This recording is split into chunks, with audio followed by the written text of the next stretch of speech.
are still muted. So Patty, can you, there we go. Okay, so we'll call the meeting to order because we have a quorum. So thank you all for being here.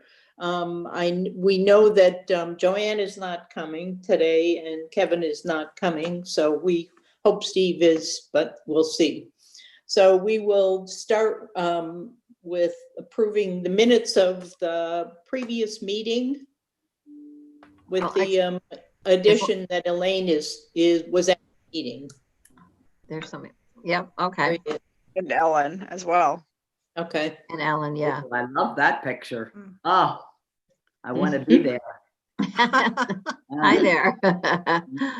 Uh-huh. Okay, I'll make a motion. We approve the minutes, subject to that we add my name that I attended, and whoever else. Who did you just say, Lorraine? I think Ellen was not on there. So Oh. All right, I'll take care of it. I second it. Thank you. All in favor? Aye. Thank Hi, you. Stephen. Hello, everybody. Hi. hi. Okay. So, Ellen, there you are. Yes. Yeah. Sorry. We have exciting news. We're going to have a senior center. Oh, we've had I'm gonna take exception to that. We've had a senior center all along. We've never closed. We've never stopped working. We're going to be unlocking our doors and having inside programs, as well as our grab and go and outside and Zoom programs. So we're going to start a few next week. That's wonderful. I'm glad to hear that. Yeah, we've got our book club is going to be on this month in-house, and some exercise classes and art class. And so gradually starting to open back up the building. Good. But still maintaining our Zoom program, still maintaining a lot of grab and go, which have been very popular, some outside events in October. And we've also started and worked with an agency that's called Senior Learning Network that does outstanding programming, educational programming. And we've just started with that yesterday. We registered with them and had huge response to that. So have a lot of programs, Eleanor Roosevelt and SPAM museums and Impressionist art. So we have something for everybody starting this month. Good. Good. Sounds wonderful. Yeah. All right, Lorraine. Yeah. Okay, so renter's rebate just finished up on October 1st, though if for any reason someone has been ill and that could, or any related COVID issues as well, they can still apply. They can ask for an extension. They do not need a doctor's note this time. So they can apply for extension up until December 15th. The farmers market coupons, I think, are going well. I don't know, Betsy, if you've noticed at the market, but I've had a few more people come and get them. I've had a pretty good response this year. A lot of them got theirs before Brookfield Farmers Market was finally approved to accept them, but there were several afterwards, and I'm hoping that they've used the farmers market. They were very excited to do so. So hopefully continue that again next year. I think you have to apply every year for it. I checked and with the USDA, and they said that you would have to apply every year to accept them. So yeah, I have not noticed. I know I had one somebody ask about it, but our farmers, which is the only place they can use them, I assume, are all used to taking them. So they may just, we may not know that it's happening, but that's true. Yeah. So that's very good. Yeah, I know that they've been there. I know that were very excited that Brookfield was now accepting them. So that's great.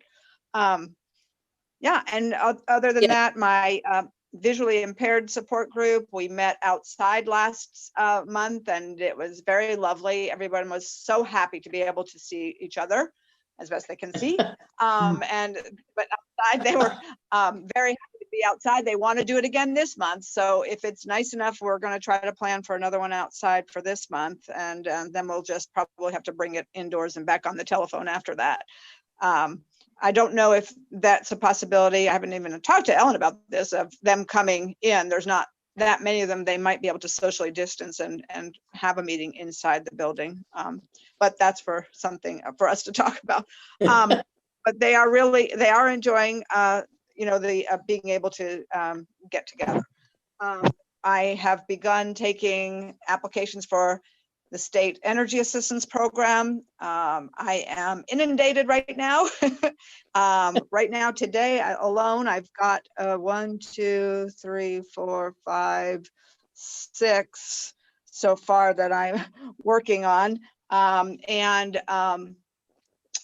It's been going fairly well. What I'm doing is mostly doing telephone interviews and having them drop off or email me documentation. Some are having to mail stuff, but mostly I'm able to, do that without having them come in. I am getting requests for some people to come in, and I do have I don't know, I'll show it to you guys. I don't know if you can see my plexiglass, but I do have a plexiglass surrounding my desk, so I can take people indoors if it's necessary for them to come in. And I think that's about all for now. Well, actually, we did start, I don't know if that was mentioned before, but we did start a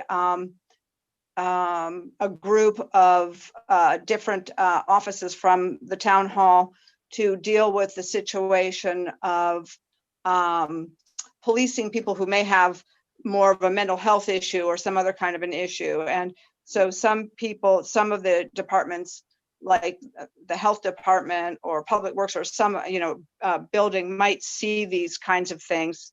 The fire marshal, might see something like a hoarding situation or something like, a situation where there's, people might be in danger or endangering others.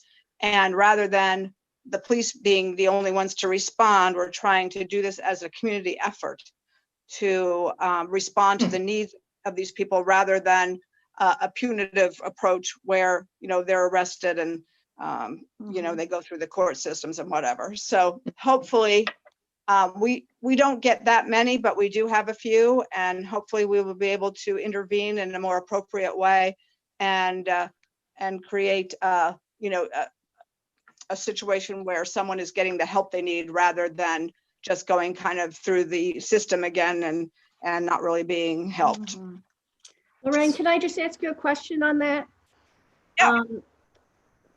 When this takes place, are the schools also contacted if there are children involved? Well, that's a good question. I think that we would contact probably, if necessary, DCF, Department of Children and Families. Sometimes it's an adult protective services, or it could be child protective services. So we probably will contact them. Whether we contact the schools, that's a good question. We could maybe communicate with the schools on certain issues and work together to create an environment of support for that child. Yeah, I was just thinking, maybe contact the social worker at the schools, different schools, because sometimes we're in the dark, like, teachers will complain, so-and-so's not doing their homework, but they don't know how terrible things are at home. So Nancy, one of the reasons we pulled this task force together is to address exactly those problems that, we're all police and fire and different people working in silos. And then we're going to meet monthly to see if issues like that bubble up, and then how do we address it? So rather than, there very well may be outside resources and outside people that get pulled in as needed, but right now not as part of the task force, because then it gets unwieldy and we will inflexible. So yeah, but I would say certainly when it's appropriate, Lorraine would probably contact the social worker or the right administrator. Right. Thank you. Yeah. This is in response to that police reform bill. Yes and no. Well, I would say yes and no. What happened was, Steve, in response to the police reform bill, Lorraine and Jay Purcell and I sat down. He has a fairly long list of questions and issues that he has to address. And this is not, in direct response to that, but the conversation that the three of us had, this kind of came out of it. So Okay, yes and no. These are conversations that a lot of towns have been having, and we had it before. Lorraine and I have been talking about it for a while because there's a homeless outreach person up in New Milford. So there are other resources that we need, and as state resources get cut, we need to figure out how to help people locally. And so yes, it is in response to that, but no, in that it's not all police related. gotcha. All right, Is that thank you. That's a good answer. political? Thanks. Is that a good answer? It's your- Makes me sorry perfect. you asked the Absolutely question. perfect. Thank you. Okay, it sounds like a good resource. And I mean, there are also just non-town resources like Brookfield Cares Mhm. that presumably also can be at least on a list of people, okay, if we have Yeah. Mhm. particular problems, this Yeah. may be one place to go. We actually want to invite different entities in the community to meet with us. And so we're going to do that each time we meet, invite an entity that might be someone that we can either partner with or learn from and that sort of thing. So that is part of it. We do want a lot of community involvement. There's a model in Massachusetts that's worked very well for the hoarding situation, or because hoarding is such a difficult, problem, and it affects a lot of seniors. And a lot of it's because a lot of seniors get tired, and sometimes, it could be a mental health issue, and sometimes it's just that it's a physical issue, and it's, there's a lot of things involved. And so they developed a system where they were accessing local resources rather than trying to get resources from the state, and there's such minimal access, availability from the state. So they pulled together on a community level, and they were able to really make a big difference in helping people, with these issues. So we're hoping for the same kind of results by doing this. And we'll see how it goes. We're excited about it, and we'll be meeting monthly for now until further notice, depending on, we'll probably be discussing cases, and some of it will be confidential as we discuss certain cases between us. Yeah, I would think most of them would be. A lot of it Yeah. will be. I mean, there'll be some resource sharing, but there'll also be, sharing of certain cases. Yeah. Okay. Anything else? No? I think that's about it. Okay. Oh, just that the food pantry is opened up. Oh, food pantry. Open Thank up you. for business. Yep. Open up for business. Yes. It's now in the town hall building, and we're still doing a drive-through.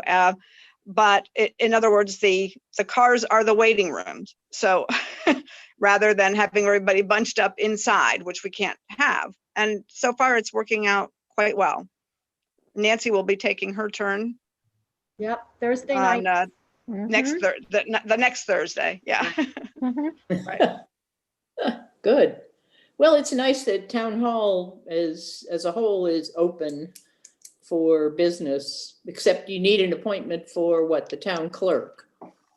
Well, the town clerk right now is so overwhelmed with the voting that they're really, the offices are open. You still come in. There's still somebody at the front door to screen and to kind of guide people, because offices are only allowed one person in. So if you don't have an appointment, you may have to wait, and trying to do it very slowly and methodically. I think town clerk, unless you have to see the town clerk, they're locked up. They're pretty busy with other things right now. Yes, I can imagine they are. Yeah. Good thing. Okay. So let's move on to, because we have nothing for Brooks Quarry at the moment. The fish program is slowly coming back to life with both clients and drivers, which is a good Good. sign. Mm-hmm. Um, It's great. we are, I would hope, we are still hoping to do a health clinic in the spring of next year, but I guess we'll still just have to wait month by Yeah. month to see how things are opening up and if we can, if we think we will get enough people. I think that's one of the things that Fish found out, you may find out with the senior center, the library sort of has also, and town hall, is that many people just won't, even if you tell them They don't that want to. you can come, they don't want to. Mhm. They are more comfortable doing things either by phone or by Zoom. Mhm. God, hello. Well, it's been Yeah. interesting because we've had a huge number of people asking, when are you opening? What are you doing? And on Monday, when we started taking up signups for some of our in-person classes, Monday morning, the phone rang for about an hour and I kind of panicked because we're limiting class numbers to 10. And most of the classes got to about 5 or 6 and then the phone stopped ringing. So, there are people that were calling right away and then others are just, I think, taking a very wait and see approach. But Betsy, I wanted to let you know, I just got an email this morning from Rick Schreiner at Heart, the Mhm. Sweetheart, that runs our local bus system. It was interesting. He said in response to COVID-19, Heart early on reduced the number of riders on the Sweetheart service to 1 rider per trip. While this has been manageable throughout the crisis to this point, with the reopening of the state, Sweetheart ridership levels are returning to near normal, and our current planning is insufficient resources. So effective Monday, 10/12, we will resume grouping up to 3 riders at a time per trip, socially distancing with vehicles. So I thought I would just warn you on, as the state's opening up, they're seeing a huge increase. So maybe Fish will as well. Yeah, and hopefully we'll be able to handle it because Yeah, I think there's some reluctance on behalf of some drivers too. Sure. So yeah, we have to worry about both ends of this. absolutely. But yeah, I thought that was Yeah. an interesting email I got this morning. Yeah, Mm. good. Yeah. All right. One Let's other see. thing, and I forgot to mention it, and I don't know if we want to put it on Commission on Aging. We had talked about it here a while ago. Nancy's working with me and we're starting to look at what we're calling a friendly caller program, almost like a friendly Mhm. visitor, but with calls. I think we talked about it a little bit last time we introduced it. It's through an agency out in California and it has some training and some resources in it. So we put it in our newsletter this time and we're going to start very, very gently with just a few callers and a few people, but that is in the offing. And so it's, as the big issue that everybody's talking about now is social isolation with winter Yep. coming. So I just want that to be on the Commission on Aging's radar, that is something that we're trying to look at. Good. I saw it in the newsletter, right? Yes. Yep. You saw it in the newsletter. Good, you read it. This a test here? Oh, not for you. No, but most people, I know, and it's not aimed at you. It's aimed at everybody. Everybody, We work hard on yeah. our newsletter, and then people call up and ask questions, and I'm like, it was in the newsletter. Such is life. I know Yes. teachers I know we all that do newsletters feel that way. Yes. Okay, so we'll move on to what we still list as the Livable Communities Action right now devoted to voting. So we talked about a couple of things, and Nancy questioned driving people to the polls for the same reasons that Fish has. It takes somebody who is willing to drive as well as somebody who is, willing to ask and want to go.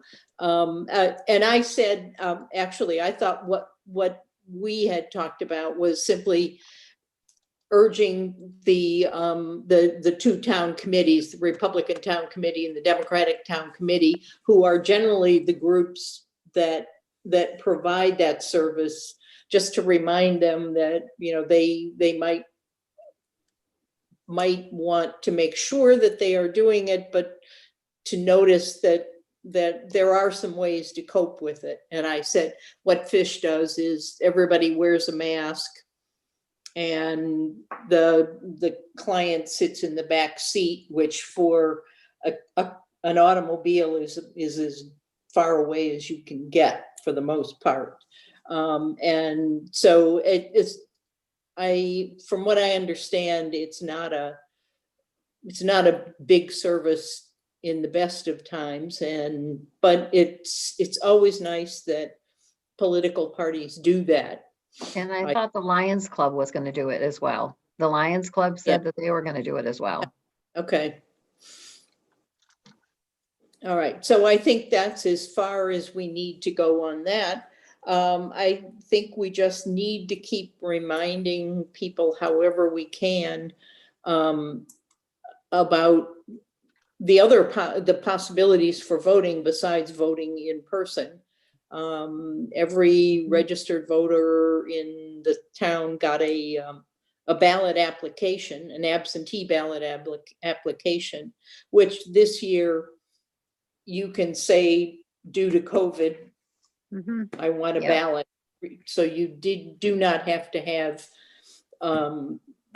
the reason that you're going to be out of town. So as far as I know, it's going smoothly. There is also a place to deposit the ballots and mail to the town clerk outside town hall. It's different from the mailbox. It's an official election place where you can take things. And I thought maybe, you know, offering to pick up ballots and drop them at town hall, which is probably illegal, you know, for somebody else to be handling those ballots, but to as many people as possible, remind them about things. The library has been doing several programs. In fact, they have one recorded program that they did last week with the town clerk and the 2 registrars of voters, talking about the process of voting in a pandemic.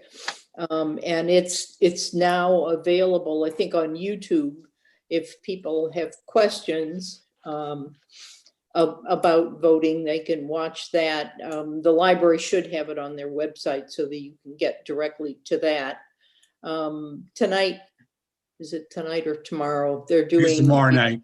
Tomorrow night, candidates for local elections will be participating in a program, so that we have ways of keeping people informed and giving them an opportunity to find out. It's confusing voting, I think, but with some help. And I think the state also has a very nice website on voting now. So I think we just It's on the need, town clerk's website as well. They've got all the detailed information and frequently asked questions, and It's very they're well done. available for people to call. Yeah, I think so. yes. So hopefully we will keep our voting percentage as high as it's always been for these kinds of Okay. elections, and maybe even higher. So we just need to keep talking to people about it. It's hard to think about, I think. But we do need to keep pushing. The other thing, the town established this long-term COVID services committee, of which I am a member, for senior citizens, to talk about not provide services to anybody as a result of this, but people have questions to be able to get to the right place to answer questions. And so, Ellen, I actually wanted to ask if we could get, if we write up something about this, could we get it into your next newsletter? It's sort of spacing things around so that there's something on the town's website, if we put it in newsletters to people at sort of spaced intervals, will keep people informed about what they can ask, and we can also use, obviously, the social services. We did talk a little bit, I talked about this at our last meeting, Lorraine, and you said social isolation, and we talked about it at the committee meetings. This committee meets at the staircase at Town Hall that goes down to the bandstand. I don't know what we're going to do when it gets too cold to do that. Yeah. But so I think that's another way of coping. In this case, it is townwide. It's not limited to seniors, but seniors have particular problems in particular areas where they can go for help. So it's hopefully one more avenue where people can find out and ask questions, ask for help, and be directed to an appropriate resource. This committee is not intended to provide services. It's intended to connect people with the appropriate place for services. That's good to know, because I did have a call from someone who actually was referred to me by that committee. Oh, good. And yeah. And I wasn't exactly sure what the committee did, because she said, if you don't, I guess whoever she talked with said, if you don't get what you need from, social services, then contact me back again. So maybe because they were going to just maybe try to find a different referral. And I wasn't sure if there was something and I wasn't sure if it was a service or just a referral service. So that's good to know. That's just referral. Okay. Yes, it was probably Mel Butow who is the I think it probably was. Yeah. Yes. Yeah. Okay. So it is just a referral. We're not equipped, any of us on the committee, to provide services. Okay, that's good to know. Yes. Thank you. I'm glad that we've had a request and we're able at least to refer them correctly and keep moving. Okay. That's all I had. Do we have other questions, comments, concerns? I do. Steve, I have a bone to pick with you. You're spelling my last name wrong. Okay, well, I'm extremely apologetic. I will take care of it. Okay, it's Balla, not RD. Got it. I'll take care of it. Thank you. Thank you. It's like Patty's last name, which if you put in Buchan, it always comes out Yeah. I'll check. Yep. So Betsy, one question on this, or comment on this long-term recovery committee is, I mean, I'm looking at the thing on the website, which has the members' names. Is there anywhere you all could put like your mission or what you're doing? Because I do think there's some confusion that of what your mission is or where your responsibilities are, and that I don't know where the appropriate place for that is, but that may help you all in Okay. that. Yeah. Okay. Does that make sense? Yeah, I thought we did have a mission statement. No, I wrote it up. No, not from the Commission on Aging, this long-term COVID recovery group. Oh, okay. That's a great. Yeah, because I'm seeing comment, like Candlewood Lake Authority, it says duties and responsibilities. And that, I think that would be helpful for you all, so that when people get directed there or go there, they know. Yeah, that Yeah. sounds like a good idea. And for either the Commission on Aging or the long-term recovery, if you have any changes you want made to your page on the website, send me an email and I can work with you to get those posted properly. Thank you, Dan. Thanks, Dan. He was the voice from above. There you go. Got to see him. Okay, anything else? Okay, thank you for being here. We will talk to you next month, probably by Zoom, but then you never know when we could actually have a meeting That's face true. to face. But Sounds thank good. you for this. Thank Thank you. you, everybody. Thank you. Thank you. Bye. Bye-bye. Good Bye. afternoon, Bye. everybody. See you. Bye-bye.